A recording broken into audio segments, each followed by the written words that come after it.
Alors, Nicolas, comment tu passes de Le Méridien de Paul Celan, qui est un spectacle que tu inities complètement, que tu rêves complètement de A à Z, à Don Juan de Molière, avec Sivadier, avec toute cette équipe avec laquelle tu travailles depuis très longtemps. Qu'est-ce que c'est que cet aller-retour, avant de nous parler plus précisément du Don Juan? C'est un aller-retour qui parfois n'est pas si simple que ça, puisque j'ai le sentiment qu'en passant du Méridien de Paul Celan, qui n'est pas un texte de théâtre, qui n'est pas ce n'est pas un personnage qui parle, c'est un poète qui fait une conférence. Quand j'arrive sur les répétitions de Don Juan, je me dis « Ah oui, j'avais oublié, le théâtre c'est mimétique, il faut imiter ».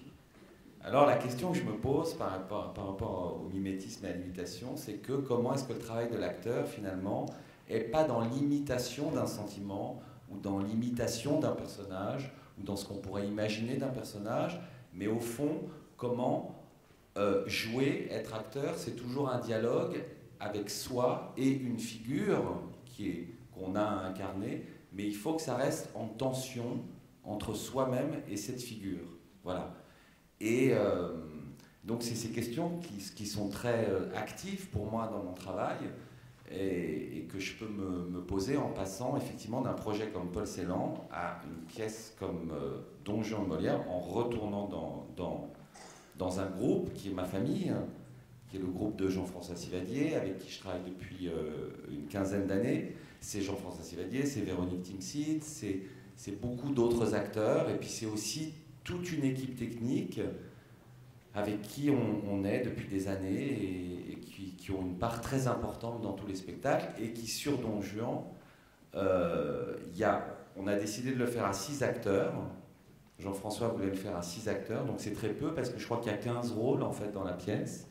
Donc on se partage tous les rôles à 6, parce que l'obsession de Jean-François, qui est une belle obsession de metteur en scène, c'est qu'il ne veut surtout pas qu'un acteur ou une actrice puisse se dire « Ah oui, là, j'ai qu'une scène ou deux, j'ai pas beaucoup de trucs à faire. » Non, non, Jean-François, il est obsédé par se dire « Il faut que tout le monde soit content. » Et donc, on fait ce Don Juan à 6, mais on n'est pas que 6 sur le plateau, on est beaucoup plus parce qu'il y a aussi les techniciens qui sont là et qui participent à vue et activement à cette grande machine à jouer qu'on a essayé de faire, de créer, de composer, en n'oubliant pas que Don Juan, dès l'origine, à cause vraisemblablement des Italiens, de la Commedia dell'arte, parce que Don Juan est arrivé en France via l'Italie, il est né en Espagne avec Tirso de Molina, puis il est passé en Italie et arrivé en France avec les acteurs italiens, donc vraisemblablement Molière a dû voir jouer des Don Juan par Scaramouche ou par ces Italiens qu'il admirait. Et donc c'est les Italiens qui ont imprimé à cette histoire, qui au moment où Molière l'écrit n'est pas encore un mythe, le caractère spectaculaire. Et donc à l'époque on disait c'est une pièce à machine, donc c'est une pièce spectaculaire qui va régaler le public et qui est faite pour donner du plaisir et pour régaler le public. Et ça, Molière, il tient beaucoup en tant qu'entrepreneur de spectacle qui s'y connaît.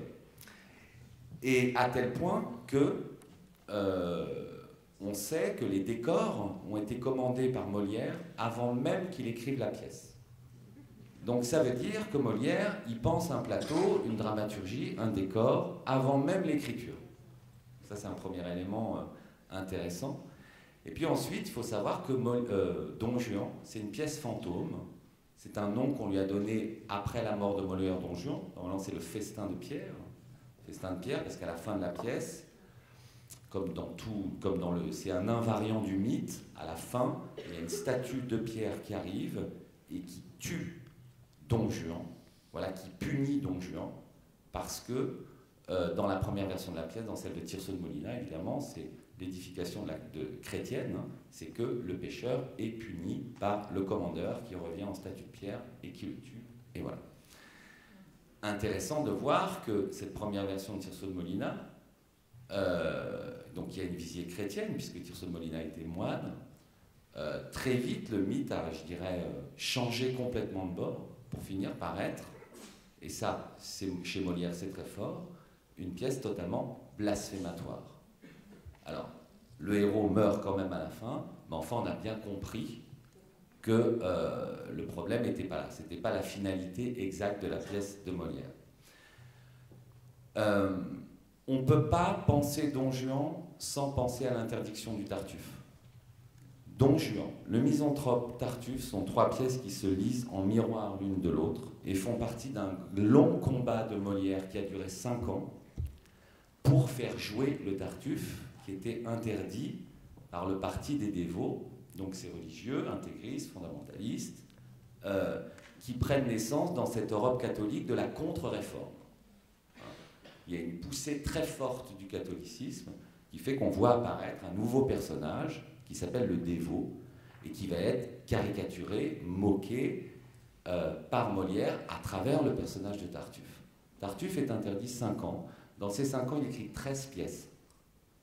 C'est sans doute dans ces 5 ans où il y a quelque chose chez lui d'une ébullition incroyable. Et il écrit Don Juan et le Misanthrope, et c'est des pièces de combat.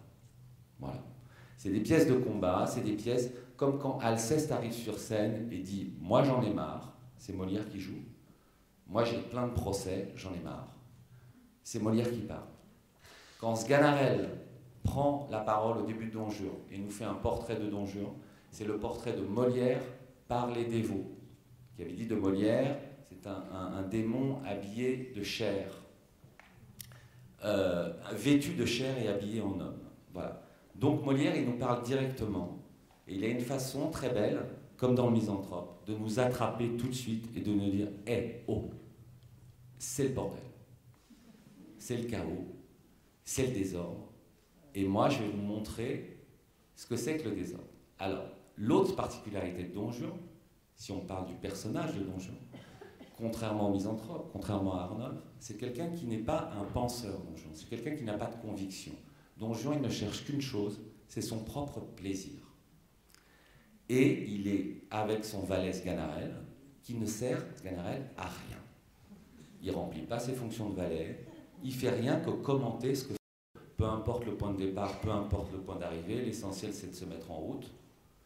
Et Don Juan, c'est quelqu'un qui fuit tout le monde. Il fuit, il cavale, il cavale, il cavale. Donc c'est vraiment, c'est comme le roman de Kerouac, hein, c'est comme sur la route, quoi. Il traverse des trucs et il rencontre des gens. Et comme Don Juan veut séduire les femmes, évidemment, mais à travers la séduction des femmes, il y a évidemment un énorme blasphème sur le mariage. Puisque le grand truc de Don Juan, c'est la promesse de mariage qui ne tiendra jamais. Donc ça blasphème. Il y a 62 fois le mot ciel dans la pièce. Le ciel, ça veut dire Dieu. Voilà. Donc il blasphème à tout va, Molière. Et voilà ce Don Juan qui ne vit que pour son propre plaisir, mais qui en même temps arrive à opérer quelque chose de très important sur la pièce et qui est la piste qu'on a suivie, qui est que c'est quelqu'un qui est contre. Contre, c'est-à-dire en opposition, mais aussi contre, avec les femmes, tout contre. Très proche. Mais il est contre dans les deux sens, Don Juan. Et c'est quelqu'un qui se tait plus qu'il ne parle. Et l'effet que ça a, c'est que la pièce est une série de scènes, de rencontres de Don Juan. Il n'y a que Elvire qui revient 2 fois. C'est une série de rencontres de Don Juan avec d'autres personnages, avec son père, avec Elvire, avec des paysans, avec un pauvre qui veut faire blasphémer. Et qu'est-ce qui se passe dans ces rencontres? Il y a de l'affrontement, tout le temps. Il y a du combat, il y a du contre. Et à travers ce silence de Don Juan, ce que nous montre Molière, je crois dans son écriture, c'est vraiment un éloge du désordre, du chaos. Et qu'est-ce que c'est que cet éloge du désordre? C'est de dire que nous ne sommes pas d'accord entre nous. Et que c'est par ce dissensus qu'il y a entre nous que l'humain apparaît. C'est-à-dire qu'il y a de la vie dans le combat. Voilà. Je dirais que c'est ce fil-là qu'on a suivi, c'est ce joyeux éloge du désordre et du chaos qui existe dans le Misanthrope aussi déjà, très fort, qu'on a suivi. Parce que finalement, dans cette espèce d'attitude qu'a Don Juan, ce qui renvoie à l'autre, c'est du doute. Et ce qui nous renvoie à tous, c'est du doute. Donc c'est des questions. Voilà.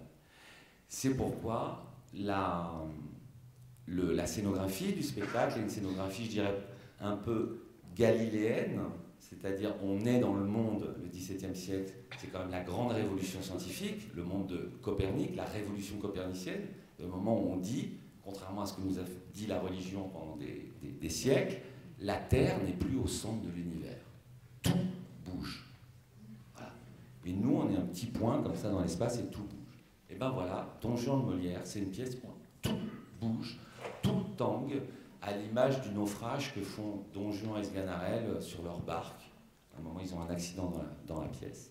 Voilà.